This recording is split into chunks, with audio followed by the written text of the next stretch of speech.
Welcome back, everybody. Ready for another deep dive? Today we're going to be talking about scaffolding in early childhood education. Sounds good. We're looking at this blog post called Scaffolding in Early Childhood Education, Building Strong Foundations for Learning. Okay. And you know what? I think most people, when they hear scaffolding, they think, oh, it's about making things easier for kids. But it's not. It's kind of the opposite. It's true. It's about giving them that extra little push. Yeah, you want to give them that support to help them reach those slightly out of reach skills, the stuff that's just beyond what they can do by themselves. Exactly. So let's get into it. The blog starts out, of course, by defining scaffolding. Yeah, they define it as giving children temporary support and guidance to help them achieve tasks just beyond their current abilities. And the key there is temporary. You want them to eventually be able to do these things on their own. So it's like, I don't know, training wheels on a bike. Exactly. Exactly. They're there for a while, but the goal is to ride without them. Exactly. But it goes beyond just teaching a specific skill. It's about fostering that sense of independence and building confidence in their ability to learn. So it's not just a quick fix. It's more like a long-term investment in their development. Precisely. And the blog post highlights that scaffolding supports cognitive development, fosters independence, encourages language development, promotes social-emotional growth, and enhances problem-solving skills. Whoa. Okay, that's a big It list. is a big list. I think we can all relate to how scaffolding helps with cognitive development. Yeah. It helps them kind of tackle those challenges that are within their, what the blog calls zone of proximal development, ZPD. I'll be honest, when I first saw ZPD, I thought that was like something from Star Wars. It does sound a little technical, but it's actually a pretty simple concept. It's like imagine a target Okay. with concentric circles. Okay, yeah. And the innermost circle represents what the child can already do by themselves. The outer circle is what they can't do, even with help. Right. But that sweet spot, that ring in between, that's the ZPD. So the ZPD is that stretch zone where they're ready to learn with the right support. Exactly. That's where scaffolding comes in. It helps them bridge that gap Yeah. between what they can do on their own and what they can achieve with a little guidance. So you're kind of pushing them to that outer ring of the target, but not so far that they're going to get discouraged. Exactly. Okay, now what about language development? How does that work? How does scaffolding support language development? So think about when a parent reads with a child, right?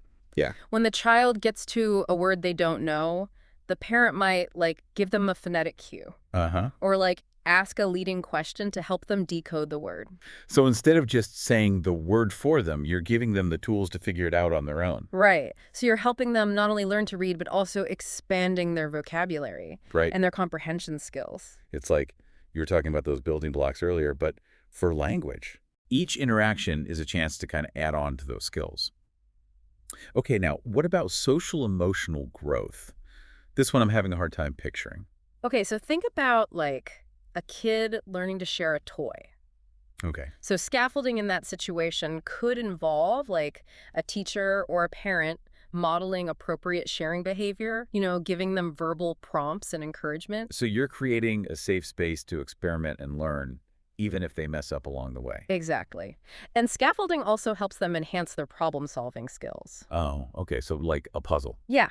So instead of showing them how to do the puzzle, you maybe give them clues, you ask them questions that help them figure it out on their own. You're equipping them to kind of become independent thinkers. Exactly. Okay, this is all making sense to me.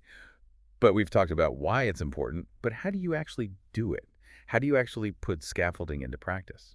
Well, the blog outlines 5 key components of effective scaffolding. Okay. Assessment, clear learning goals, just enough support, gradual release of responsibility, and feedback and reflection. Okay, well, let's unpack that. Assessment seems pretty straightforward. You Yeah. need to figure out where they're starting from. Exactly.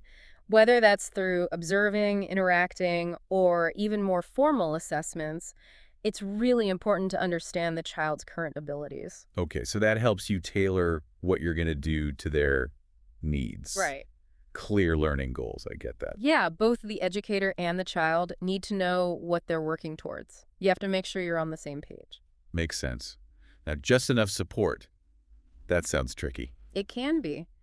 This is where the art of scaffolding comes in. You might model a task, you might offer verbal cues, provide physical assistance, or even use visual aids. So it's not a one-size-fits-all approach. Definitely not, no. You have to be paying attention to their needs and adjusting your support accordingly. Okay. So then gradual release of responsibility. Right. So as the child starts to grasp the concept, you start reducing your assistance. Encourage them to take ownership of their learning. Like removing those training wheels little by little. Okay. And then finally, feedback and reflection. Yeah, this part's about celebrating successes and learning from those mistakes. So you're providing that positive reinforcement, but also helping them understand what they did well and what they can improve on. Yes.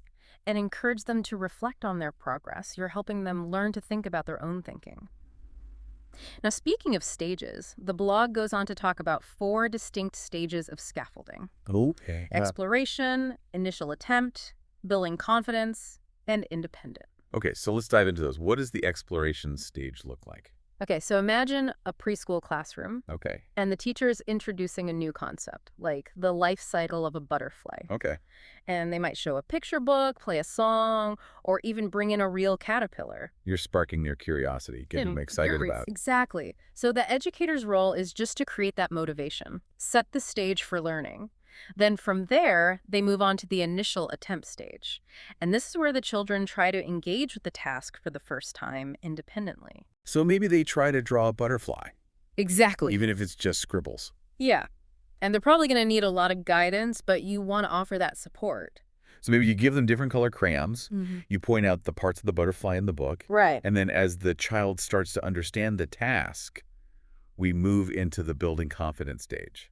Exactly. So they've had some initial success, and now their confidence is growing. So maybe they're drawing the butterfly with more detail, maybe Mhm. adding their own patterns or colors. Exactly. And you start reducing your support. Hmm.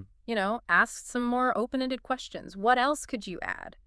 How could you make it more beautiful? So you're letting them run with it a little more. Exactly. And that leads us to the final stage, the independent stage. This is it. They can draw the butterfly on their own Exactly. without any help.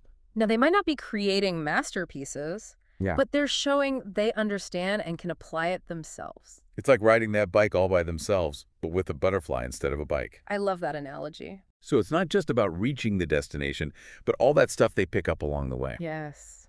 But how do educators know which scaffolding strategy to use and when? The blog mentions some specific strategies, right? Right. They highlight modeling, verbal support, physical support, and of course, the gradual release of responsibility. Okay, well, let's break those down. So modeling, that seems pretty straightforward. You're basically showing them what to do. Exactly. Like in our butterfly example, the teacher might demonstrate how to draw a butterfly. So it's like giving them a blueprint. Exactly. What about verbal support? So that's using language to guide the child. Uh-huh. Like when the parent helps them read, Right. they might offer phonetic cues or ask leading questions. Okay, and what about physical support? That's providing hands-on assistance, Right. helping them hold the crayon, steadying their hand with the scissors, or even physically guiding them through the motions. So you're literally giving them a helping hand. Yeah. And all of these strategies are done within that framework of gradual release of responsibility. So you're empowering them to eventually take ownership of their learning. But this isn't always easy, is it? No, and the blog does acknowledge some of the challenges. A big one is finding that balance between support and independence.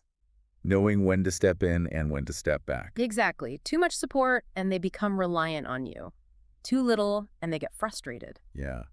And I imagine it's tough to individualize scaffolding for each child. It is. Every child learns differently, at their own pace, with their own strengths and weaknesses. So it's not one size fits all.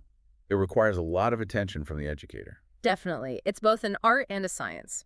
But when done effectively, it can be incredibly rewarding. It can help children become confident, capable learners. This has been really interesting. We've covered a lot in this first part of our deep dive, but there's definitely more to talk about. Here he is. But before we move on, let's reflect on what we've learned so far. We started out by challenging the idea that scaffolding is about making things easier. We talked about how it actually helps them tackle those challenges in their ZPD with just the right amount of support. Yeah, we talked about how it benefits development. Cognitive skills, language skills, social emotional skills, problem solving, all of it. Even delved into the 5 key components about assessment, clear learning goals, all those things. We even went through those 4 stages, from the initial spark of curiosity all the way to becoming independent. We did. We talked about modeling, verbal support, physical support, and the importance of adjusting your approach for each child and each task. And although there are definitely some challenges with scaffolding, the rewards can be really great. When it's done well, it really helps kids become learners who are ready to learn and take on challenges. And before we move on, I have a question for our listeners. Okay. Have you ever experienced scaffolding in your own life, either as a learner or as a teacher? Ooh, that's a good one. Think about when someone gave you that extra little bit of support that helped you do something you didn't think you could do. Or maybe you were the one offering the support. Exactly. We want to hear your stories about scaffolding. Share your experiences with us, and we'll talk about them in our next segment. Until then, keep those scaffolding stories coming. As we were wrapping up that first part, I was thinking about how scaffolding shows up in our everyday lives, Yeah. outside of classrooms and stuff. Yeah. I think it can be really powerful in those kind of informal moments too. Yeah, it's most effective when it's just integrated into our regular interactions. Those little moments when you're offering a suggestion to a friend or encouraging them when they're facing a challenge. I don't know, if you have a colleague who's new to a team Right. and you're helping them learn a new software program, Exactly. and you're not doing it for them. Right. You're just pointing out some features and giving them some tips. Exactly. Or think about a mentor helping their mentee. Helping them think through career decisions, weighing options, all that stuff. So you're basically giving them the tools to grow on their own. Exactly. And what's so interesting is we don't even realize we're doing it half the time. It just becomes second nature. It's Yeah. kind of like, the scaffolding on a building. Once the building's done, you take the scaffolding down and you just have this beautiful finished product. Exactly. And the finished product in this case is, a person who is ready to face those challenges head on. So it's not about creating dependence. No, It's about helping them become independent. absolutely. It's about empowering them to become those self-directed learners, motivated and resilient. Now, you mentioned before that scaffolding is especially important now.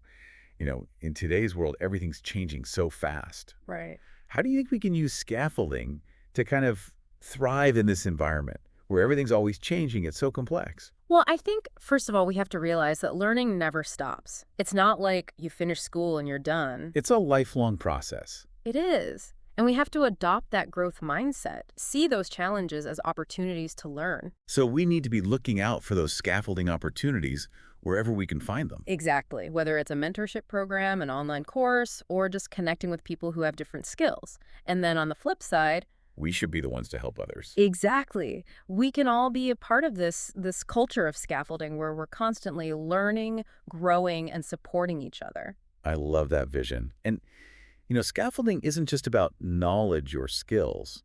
It can help us develop those soft skills. That's right. Communication, collaboration, critical thinking, problem solving, all that. So we're talking about well-rounded people, basically. Exactly.